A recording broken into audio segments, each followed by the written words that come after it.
There's no mystery with my sister. My sister is who she is. She's a wonderful, warm person, one of the greatest family people you'll ever meet.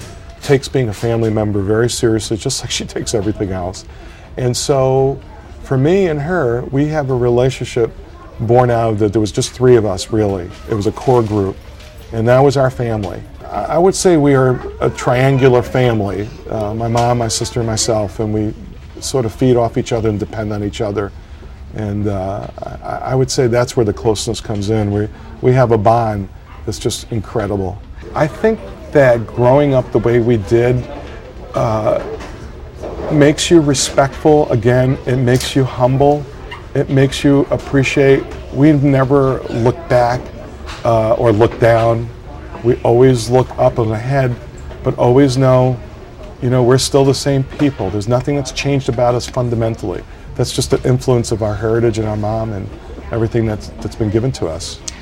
So how long has it been since you've been back? It's been a few years. I did do one, maybe 5-6 years ago with my mom. We came back briefly, just drove it. We never stopped. But I haven't walked this neighborhood since I left. And this is where you lived right after your father died. Exactly. Certainly things have probably changed now, but at that time it was tough. It's a tough neighborhood. You certainly didn't want to be out at night. We had ways, for instance, if you go into a staircase in the apartments, they have little mirrors, and you instinctively would look at the mirror and make sure nobody was up there waiting, and then you could walk safely. So we weren't allowed. Even as a kid. That's how we grew up. We grew up never letting people walk behind us. We grew up looking around staircases.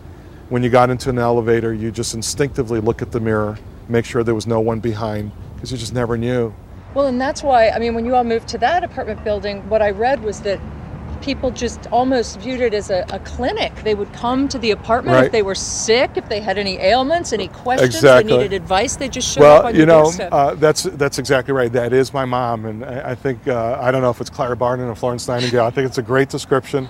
I also like the word instinctual. My mom was just an instinctive person about making right decisions. How do you see your mom and your sister?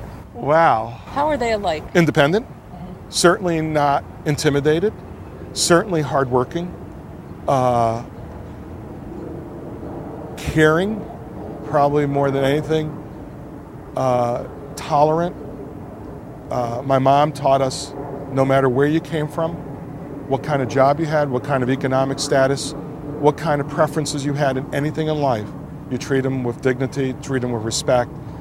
And my sister is certainly, if not learned that lesson, is the epitome of that lesson.